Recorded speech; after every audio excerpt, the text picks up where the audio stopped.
राधे। देखिए वैशाख माह चल रहा है।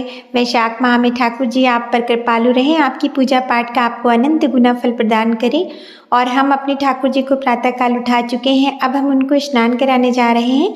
तो इस पूरे माह ही ठाकुर जी को चंदन लगाकर स्नान कराएं और साथ ही उनको ताजे जल से उसमें कुछ पुष्प डाल दें। आप चाहें तो उसमें गंगा जल, गुलाब जल और इत्र की कुछ बूंदें डालकर भी स्नान करा सकते हैं। इस पूरे माह ठाकुर जी को इत्र लगाकर स्नान करा सकते हैं। और इस पूरे माह में ठाकुर जी की सेवा के साथ ही तुलसा जी को सींचने का, पीपल वृक्ष की पूजा का और साथ ही दीपदान का बहुत महत्व होता है। इस पूरे माह दान पुण्य का आपको बहुत अधिक पुण्य फल प्राप्त होगा। अक्षय पुण्य फल देने वाली अक्षय तृतीया भी इसी माह पड़ती है। तो देखिए हम अपने ठाकुर जी को चंदन लगाकर स्नान करा रहे हैं। अष्टगंध से स्नान कराएं या फिर चंदन में थोड़ी सी हल्दी मिलाकर भी ठाकुर जी को स्नान करा सकते हैं। और इस पूरे माह आप तुलसी जी को सींचने का नियम अवश्य बनाएं। तुलसी तो बहुत सारी कथाएं हैं, लेकिन एक कथा है, बहुत समय पहले की बात है। एक गांव में एक वृद्ध स्त्री रहती थी, उसका बेटा और बहू भी उसके साथ ही रहते थे। वृद्ध स्त्री बहुत ही चालाक, चतुर और होशियार महिला थी।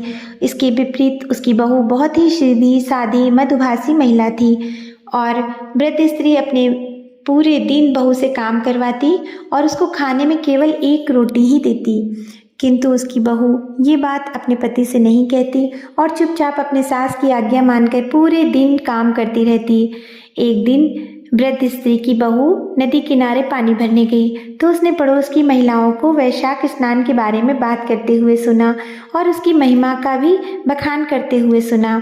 जिज्ञासावश उसने उन महिलाओं से पूछा कि आप किस प्रकार के स्नान की बात कर रही हैं, इसका क्या फल होता है और क्या ये मेरे लिए भी सुलभ है? तो पड़ोस की महिलाओं ने वैशाख माह के महात्मा के बारे में बताया, तो तुलसी सींचने का नियम भी बताया। वृद्ध स्त्री की बहू ने ये संकल्प लिया, तुलसी जी को सींचूंगी। ऐसा मन में विचार करते हुए वो अपने घर में आई और उसने अपनी सास से इस बात की चर्चा की। किंतु उसकी सास धर्म कर्म को मानने में विश्वास नहीं रखती थी। उसने अपनी बहू को साफ साफ बताया कि ऐसा कुछ करने की आवश्यकता नहीं है, चुपचाप घर का काम कर और जैसी दिनचर्या हमारी है उसी प्रकार से रहे। ऐसा सुनकर उसकी बहू बहुत दुखी हुई। लेकिन वैशाख माह जब आया तो उसने बिना अपनी सास की आज्ञा लिए हुए प्रातःकाल ब्रह्म मुहूर्त में उठकर नदी किनारे स्नान करके वहाँ पर एक मिट्टी के घड़े में जल भरकर तुलसी मैया को सींचना प्रारंभ कर दिया। वह नियमित इसी प्रकार से अपने नियम का पालन कर रही थी, सात्विक आहार ले रही थी, दिन भर भगवान विष्णु की आराधना करती और इसी प्रकार से नियमों का पालन करती।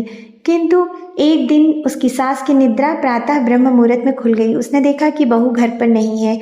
उसके मन में आया कि बहू उससे बिना पूछे ही वैशाख का नियम उठा चुकी है और वो तुलसी जी को जल देने के लिए नदी किनारे गई हुई है। उसने अपनी बहू को बिना बताए ही दूसरे दिन बहू का मटका बदल दिया। बहू प्रातःकाल ब्रह्म मुहूर्त में उठी और मटका लेकर नदी किनारे गई। स्नान करने के बाद उसने तुलसी मैया को जल अर्पित करने के लिए जैसे ही मटके को नदी में डाला, मटका गलकर बह गया। ये देखकर वो बहुत डर गई और रोने लगी। माता तुलसी उसे रोता देखकर वहाँ प्रकट हुई और बोली कि हे बेटी, तू क्यों रो रही है? उसने अपने रोने का कारण बताया, साथ ही ये भी बताया कि उसका नियम टूट गया है। तुलसी माता ने कहा कि तुम्हारा नियम नहीं टूटा है, तुमने अपने आंसुओं से आज मेरे क्यारे को सींच दिया है। इस तरह से माता ने प्रसन्नतापूर्वक उसको एक घड़ा दिया जो सोने का था।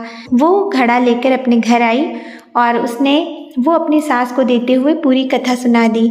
जब सास ने देखा कि घड़ा तो सोने का है तो उसके मन में लालच जाग गया। दूसरे दिन बहू फिर उठी और स्नान करने जाने लगी तो सास से उसने मटका मांगा। सास ने नहीं दिया, ये कहते हुए कि अपनी तुलसी मैया से दूसरा मटका ले लेना। स्नान करने के बाद सोचने लगी कि मैं आज जल किससे अर्पित करूंगी।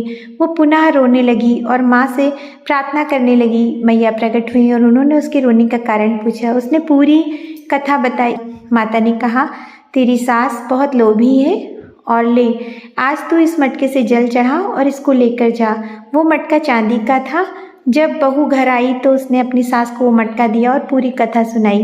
तीसरे दिन सास ने पुनः मटका नहीं दिया। जब बहू नदी किनारे पहुंची, स्नान किया और मन विचार करने लगी कि मैया 2 दिन से मटका दे रही हैं, आज माँ उसकी सेवा पूजा सुनेंगी या नहीं। ऐसा सोचकर वो रोने लगी। जब वो माता वहाँ प्रकट हुई तो उन्होंने उसके रोने का कारण पुनः पूछा। उसने सारी बात बता दी। तुलसा मैया ने कहा, तेरी सास बहुत लालची महिला है और ले अब तू मिट्टी का मटका लेके जा। जब बहू मिट्टी का मटका लेकर घर आई तो सास को देखकर बहुत क्रोध आया और बोली, तेरी तुलसी मैया के पास बस इतना सा ही धन है, अब कोई ज़रूरत नहीं तुझे नियम पालन करने की और बिल्कुल भी वैशाख के नियमों को मानने की। किंतु दूसरे दिन प्रातःकाल ब्रह्म मुहूर्त से पहले ही बहू स्नान करके जल देकर घर वापस आ गई। ऐसा करते करते कुछ दिन और बीत गए और वैशाख माह समाप्त होने वाला था। तभी सास ने सोचा कि लाओ मटकों को देखते हैं, एक सोने का है एक चांदी का है। जैसे ही सास ने वो मटके छुए, दोनों मटके मिट्टी के हो गए। सास ये देखकर बहुत ही नाराज होने लगी और तुलसी माता को उल्टा सीधा कहने लगी। तभी तुलसी माँ प्रकट हुई और उन्होंने कहा कि ये तेरे ही कर्मों का परिणाम है, तो इतनी लोभी महिला है, इस कारण ही जो कलश हैं वो मिट्टी के हो गए हैं। स्वयं को धन्य मानकर माता के साक्षात दर्शन करके सास के मन के भाव बदल गए और उसने मैया से क्षमा मांगा। साथ ही सास बहू दोनों मिलकर माता तुलसी की विधि पूर्वक पूजा करने लगी। वैशाख में माता को जल से सींचने लगी और देखते ही देखते तीनों मटके सोने के हो गए। इस प्रकार से हे माता रानी, हे भगवती तुलसा, आप सभी पे कृपा करना और हमारी कथा का पूर्ण लाभ सभी को देना। जो सुने उसका भी भला हो और जो कहे उसका भी भला। इस पूरे वैशाख माह स्नान आदि से निवृत्त होकर एकादशी रविवार को छोड़कर माता की आज्ञा लेकर तुलसी मंजरी उतारकर कच्चे सूत या कच्चे कलावे से श्री हरि के सम्मुख बैठकर तुलसी मंजरी की माला बनाएं। माला बनाते समय श्री हरि के नामों का जप करें। तो विष्णु भगवान के किसी भी स्वरूप को आप उसे पहना सकते हैं, चाहे भगवान राम हो, कृष्ण हो, श्री हरि नारायण हो या भगवान कृष्ण के बाल स्वरूप लड्डू गोपाल जी हो।